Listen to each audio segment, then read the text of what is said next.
نوری نەمر بەرجی شەشەم نووسینی مامۆستا محەممەد فەتحوڵڵا گولەن.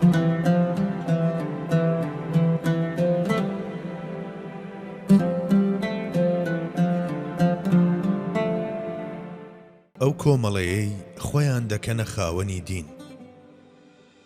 فەرمودەیەکی سەحیحی دیکە کە ڕەتکردنەوەی بێبونیادی و بناغە لەرزۆکی کاری ئەو کەسانەی نیشانداوە کە ویستویانە ڕەتی بکەنەوە ئەم فەرمودەیەیە: لا تزال طائفة من أمتي ظاهرين على الحق لا يضرهم من خذلهم حتى يأتي أمر الله وهم كذلك.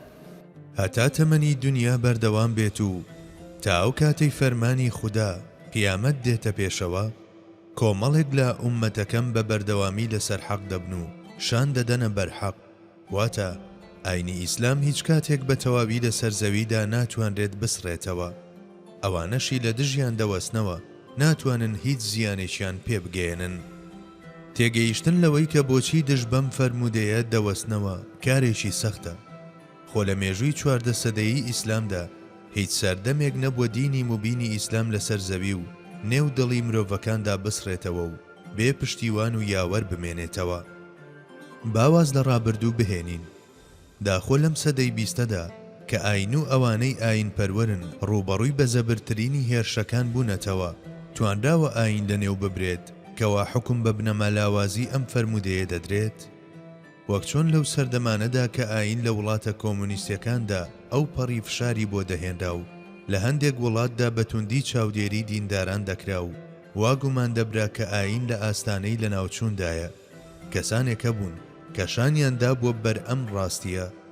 ئەمڕۆژ پاش ئەوەی ئەم هەموو ساڵە مرۆڤایەتی لە نێو زۆنگاوی جۆراوجۆری گومڕایی و کوفردا گەوزاوە، دووبارە ئەو شتەی کە دەستی ڕزگاربوونی بۆ ڕادەچێشرێت هەر ئاینە و دینی مبینی ئیسلامە، چونکە ئەوە چرایەکی ئیلاهیە، مۆمێکە کە خوددا دایگیرساندووە و بەفوو ناکوژێتەوە.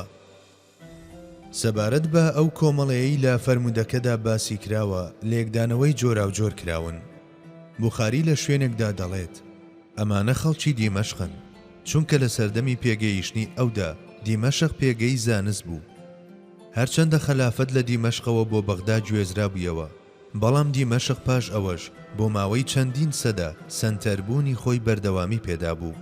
زاناپایە بەرزەکانی وەک ئەوزاعی و لەیسی کوڕی سعد و ئیمام مالیک قوتابیەکانیان بەرەو دیمەشق دەناردوو. ئەوانیش لە چواردەوری ئەمیرەکاندا زانستیان پەخش دەکردەوە. هەندێک لە زانایان وتویانە مەبەست لەم کۆمەڵە زانایانی بواری فەرمودە و هەندێکی دیکە وتویانە زانایانی بواری ڕاوەکردنی قورئانن. لەگەڵ ئەمانەدا ڕەنگە قەتیز نەکردنی ئەم کۆمەڵە بە هیچ دەستە و سەردەمێکەوە گونجاوتر بێت لەگەڵ واتاکەیدا. ئەم کۆمەڵەیە هەموو سەردەمێک بوونی هەبووە. سەردەمێک لە دیمەشق، سەردەمێک لە شوێنێکی دی، سەردەمێک لە چواردەوری عومەری کوڕی عەبدولعەزیز، سەردەمێک لە دەوروبەری ئیمامی غەزالی و سەردەمێکیش لە دەوروبەری ئیمامی ڕەبانیدا، سەردەمێک لە پشت مەولانە خالیدی نەقشبەندی و سەردەمێکی دیش لە پشتیەکێکی دیکەوە بوونی هەبووە و بوونیشی هەر بەردەوام دەبێت. دەستشۆردن لە کاتی لە خەوهەستاندا. فەرمودەیەکی پیرۆزی دیکە لەلایەن ئەو کەسانەی لە واتاکەی نەگەیشتون هەوڵ دراوە بە درۆ بخرێتەوە ئەم فەرمودەیەیە: إذا استيقظ أحدكم من نومه فلا يدخل يده في الإناء حتى يغسلها 3 مرات فإن أحدكم لا يدري أين باتت يده أو أين كانت تطوف يده.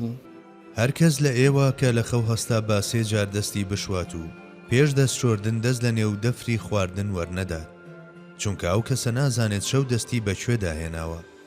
ئەحمەد ئەمین کە خاوەنی کتێبەکانی فەجر الئیسلام، ضەحە الئیسلام، توانج لە فەرمودەیەک دەدات و دەڵێت داخۆ کەسەیە نەزانێت دەستی بەکوێدا دێنێت. ئەبوڕەیەش توانج لەم فەرمودەیە دەگرێت و مامۆستاکەی ئەمانیش گۆڵجیاری ڕۆژهەڵات ناس بە هەمان شێوە داخۆ هەر بەڕاز مرۆڤ دەزانێت کە شەو دەستی لەکوێ دەدات. بەڕای من ئەم فەرمودە پیرۆزەش وەک هاوشێوەکانی سەرەوەی دەربڕینێکە کە سەردەمەکان تێدەپەڕێنێت و لە ڕوانگەی پاراستنی تەندروستیەوە خۆی بۆ خۆی موعجیزەیەکە و دەربڕی کۆمەڵێک حەقیقەتی زۆر گرنگە. مرۆڤ دەکرێت هەستیاری هەبێت، خورانی هەبێت و شەو بێ ئەوەی بەخۆی بزانێت هەندێک لە ئەندامەکانی لەشی بخورێنێت. جگەلەوە ئەمڕۆ کە ڕاستیەشی چەسپاوە کە لە ژێر نینۆکەکاندان بە ملیۆنان میکرۆب خۆیان حەشارداوە. جا ئایا ئەو کەسەی بە شەو لاشەی دەخورێنێت و میکرۆبەکانی بەدەستیەوە دەنووسێن یاخود لە ژێر نینۆکەکانیدا کۆ دەبنەوە گەربەیانی بەبێ دەست شۆردن نان بخوات و دەست لە دەفری خواردن وەربدات، نابێتە هۆکاری ئەوەی ئەو میکرۆبانە بڕۆنن نێوجەستەی؟